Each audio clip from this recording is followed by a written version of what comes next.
ቶሎ የሽንጉይን እንዳላሞሽ ለሰው እንዳላሞሽ ለሰው ሎሶሚው ቁራነው እንዳልቶኖፎሰው ሰላም እንዴት ናችሁ? በያላችሁበት ሁሉ ነገር ሰላም ነው። አሸይን አንድ ያላችሁ ሞኝላችኋለሁ። በስጭት ስትሆኑ ወዳች ላይክ እና ሼር እያደረጋችሁ ሐሳቦቻችሁ ለብዙዎች አካፍሉ።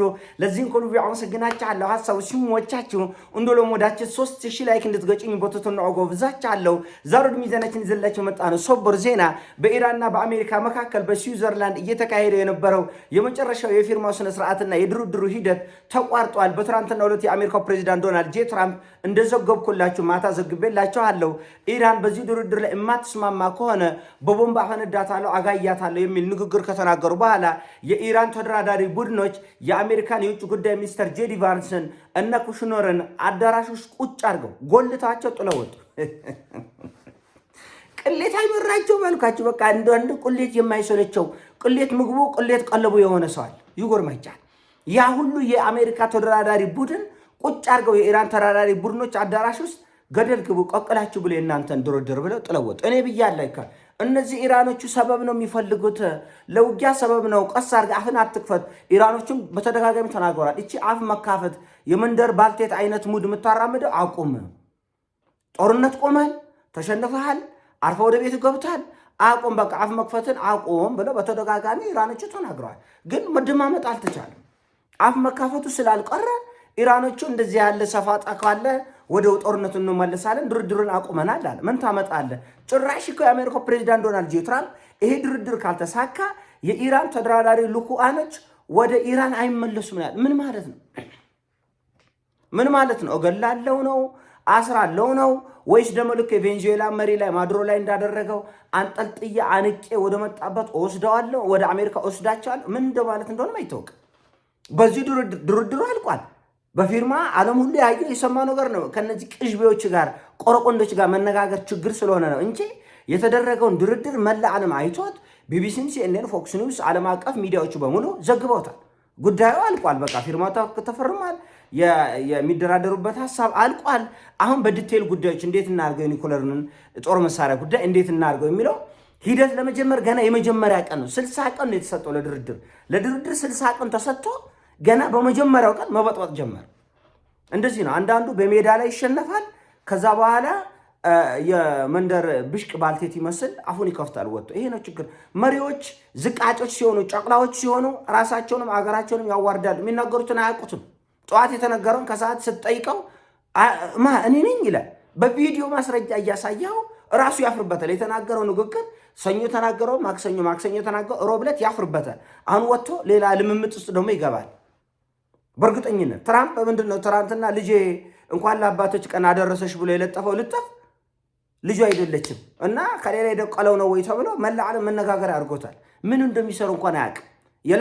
የለጠፋት ሴት ከዚህ በፊት የትራምፕ ልጆች ተብሎ የተመዘገቡ 5 አሉ። ከ5ቱ ውጭ ነው እና እንዴ ከሌላም ዶቅላል እንዴ ብሎ ዓለም መነጋገሪያ ሲያደርገው አጠፋው። ጨቅላ ማለት ይሄ ነው። ቆረቆንዳ ማለት ይሄ ነው።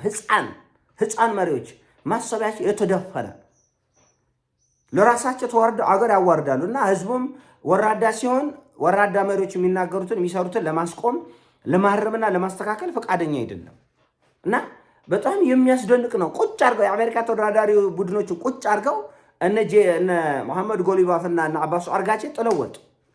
ደነገጡ። ወዴት ነው የሚሄዱት? ለነዚህ ወዴት ነው የሚሄዱት? ወዴት የሚሄዱ ቦጅባጆች ተንቦጅቦጆ ሊሞቱ። ድርድር አልቋል። በፊርማ ተፈርሟል። ተስማምተውበታል። ገና አገር ውስጥ እንዴት በኢራን አዋርደን ተሸንፈ ትመጣለህ የሚል ስድብ እና ጫና ስለበዛ ኢራን ላይ ጫና ለማድረግና ድርድሩን ለማፍረስ ሰበብ እየፈለጉ ነው። ኢራኖቹ በ24 ሰዓት ኒኩለር እንታጠቃለን ያሉት። በ24 ሰዓት የኢራን ልኡካን ቡድኖችን እና አባስ አርጋቼንና ሌሎችንም አብረው የሄዱትን ነው መሐመድ ጋሊባፍ የኢራን ፓርላማ አፈ ጉባኤ መሪዎች፣ ትልልቅ በጣም የተከበሩ በኢራን ምድር ላይ በጣም የተከበሩ መሪዎች አሉ። እነዚህ ጫፋቸውን ንካና ኢራን በ24 ሰዓት ዊዝን 24 አወርስ ነው ያለችው። ኢራን ዊዝን 24 አወርስ የኒኩለር ጦር መሳሪያ ታጠቃለሁ ነው ያለችው። ዶንት ኬር ሂደዛ የምታስፈራራውን ታስፈራራለህ። ድርድርንም ብርንም ቀቅለ ትበላለህ። ሊባኖስን አትነካም አትነካም። ኔታንያሁ ገና ለገና የሆነ ቅሌት ቪዲዮ ይዞብኛል ብለው ሌላው ዓለም መፍረስ አለበት። ሌላው ዓለም መውደም አለበት። አንድ ኔታንያሁን ፈርቶ መላ አሜሪካ አንድ ኔታንያሁን ፈርቶ ተንቀጥቅጦ ሊሞት አስቆም ጦርነት ነው የተባለ፣ ሌላ ነገር አልተባለም። የሊባኖስን መሬት መውረራቸውን ዓለም በሙሉ ያውቃል። አውሮፓም ያውቃል፣ አሜሪካም ታውቃለች፣ አፍሪካ ህዝብ ያውቃል፣ ኤዥያኖቹም ያውቃሉ። ስለዚህ ከተወረረው መሬት በጣም ሚጢጥዬ መሬት እኮ ነው። በጣም ሚጢጥዬ ነው። አሁን ያው ከነሱ ስፋት እነዚህ መካከለኛው ምስራቅ ላይ ያሉት ሊባኖስም ይሁን ትሁን እስራኤልም ትሁን ኤሚሬትም ትሁን ኳታርም ትሁን እነሱ ጋር መሬት ብርቅ ነው። እንደምታውቁት ሚጢጢ አንድ ወረዳዎች ናቸው አገር ተብለው የተያዙት እና ለነሱ ስለሆነ በጣም ትልቅ መሬት ሆነ ነው እንጂ ትንሽ የመሬት ኢትዮጵያ ውስጥ ትንሽ የአንዳንዱ ገበሬዎች ብቻቸውን ሊያርሱት የሚችሉት አይነት ቦታ እና አሁን ትልቁ ነጥብ ምንድነው? ኔታንያሁን ፍራቻ ትራምፕ ኢራን ደበድባለ አለ። ኢራን የደዛ የምታስፈራራውን አስፈራራ ቀቀለ ብላው ማስፈራራትንም ዶላርህንም ቦምብ ከሆነ እና ግጠምን የተባለ ግጠም እና የሆነ የህፃናቱ ነገር ትናንትና ያልኳቸው ይሄንን ነው። በተደጋጋሚ የምለው የህፃናት ዕቃቃ ጨዋታ ነው። እነዚህ ጊዜ እድል ሁኔታው ቀድሞ የሰሩ አባቶቻቸው እድል ገጥሟቸው ምናምን ነው እንጂ ጨቅላዎች ናቸው። ምንም የሚያውቁት ነገር የለም። ምንም ድርድርን የሚያክል ትልቅ ጉዳይ በፊርማ የተጠናቀቀ ፋይሉ የተዘጋው ፋይል ወደ ዶሴ የተመለሰ ጉዳይ ላይ እንደገና ወደኋላ መጓተት። አሁን ነገ ደግሞ ወጥተው ወይ አንድ ሁለት ቀን ይዋጋሉ። ድርድር ይላል ደግሞ መልሶ እግር ይልሳል።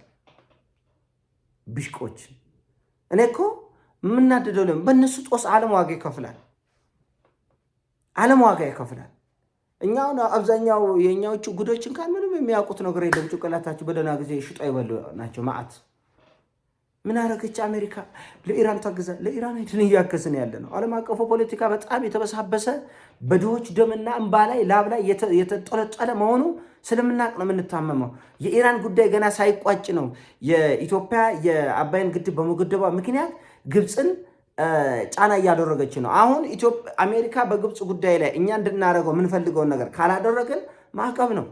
ሌላ ምንም የለም። የእኛን ጨቅላዎች ምንም አታውቁም። አሁን እኛ ሰው ጋር ብዙም እኔ ፖለቲካ እንኳን ያቅለሸልሸኛል እውነቱን ለመነጋገር። ምክንያቱም ህፃናት ይበዛሉ፣ ጨቅላዎች ይበዛሉ። ምን ታስረዳዋለህ? አሜሪካ እየፈለገችው ክፉም ይሁን ደግም ይሁን ካላደረክ ማዕቀብ ይጣልብሃል። ማንም ካንተ አይገዛም፣ አይሸጥም፣ ማስወጣትም ማስገባትም አትችልም። ትንፋሽን እግዚአብሔር የሰጠው ትንፋሽ ብቻ ሃሃ እያልክ ማስገባት ማስወጣት ትንፋሽን ብቻ። ከዛ ውጭ ከዓለም የተገለልክ የረከስክ ብቸኛ አድርገው ያስቀምጠዋል። አሁን በአባይ ጉዳይ ላይ በእርግጠኝነት እነዚህ አሜሪካኖቹ አምርረው ከመጡ ወይ ማዕቀብ ይጣልብናል ወይ ደግሞ ከሀሳባችን ትንሽ ሸብረክ እንላለን።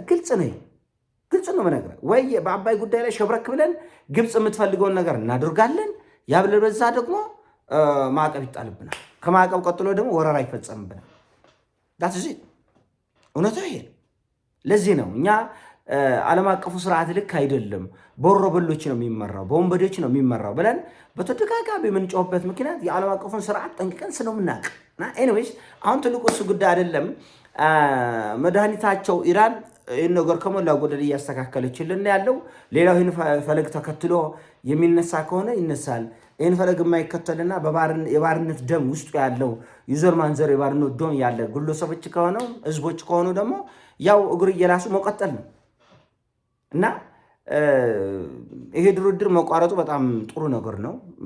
ምክንያቱም አሜሪካኖቹ ትንሽ ያልታገሰ ነገር አላቸው። ማስታወገስ ግድ ነው እና ዓለም በሙሉ እየጮኸ ያለው ትራምፕ ላይ ነው። ዓለም በሙሉ እየጮኸ ነው። ድርድር አልቋል ብለህ ከፈረምክ በኋላ እንዴት እደበድባለሁ ትላለህ ብሎ ዓለም ነው ጫና እየፈጠራሉ። ስለዚህ ኢራኖቹ ደግሞ የዓለምን ዲፕሎማሲ አባት ናቸው። ፈትፍቶ የበሉም 6000 ዘመን የፖለቲካ እውቀት ያላቸው ጥልቅ እውቀት ቴክኖሎጂ ያላቸው ሰዎች ናቸው። ስለዚህ የቱ ጋር ምን ማድረግ እንዳለባቸው የሚያውቁ ናቸው። ስዊዘርላንድ የሄዱት ሆን ብለው ነው። እንደዚህ ሊበጠብጡ እንደሚችሉ ያውቃሉ። ስብሰባውንም አቋርጠው የወጡት ሆን ብለው ነው። ለምን ሰፋጣ ይሄ መንደርቴ ነገር ያጠቃቸዋል። በአሜሪካ በኩል ያሉት ተደራዳሪዎች መንደርቴነት ያጠቃቸዋል። ሰው ግድ መቀጣት ስላለባቸው አንድ ዙር ጦርነት እንግዲህ ዓለም ምን እንደሚል ተመልከት። አሁን ኢራኖች ሆርሙዝን ዘግተዋል። በሆርሙዝ በኩል አልፋለሁ የሚል መርከብ ደግሞ ይመታሉ። ከዚያም ተከትሎ አሜሪካ ትመጣለች። ከዛ ጦርነቱ ይነሳል። ዓለም ምን እንደሚል አብረን የምናየው ጉዳይ ነው። ግን የኢራኖቹ በዲፕሎማሲ ያላቸው ጥልቅ እውቀት በጦር ሜዳ ያላቸው ጥልቅ እውቀት እጅግ በጣም የሚያስደንቅና የሚያስገርም ነው ለማለት እወዳለሁ። ይሄን ሀሳብ ሲሞቻችሁ ላይክ አድርጉ፣ ሼር አድርጉ። እወዳችኋለሁ። ፒስ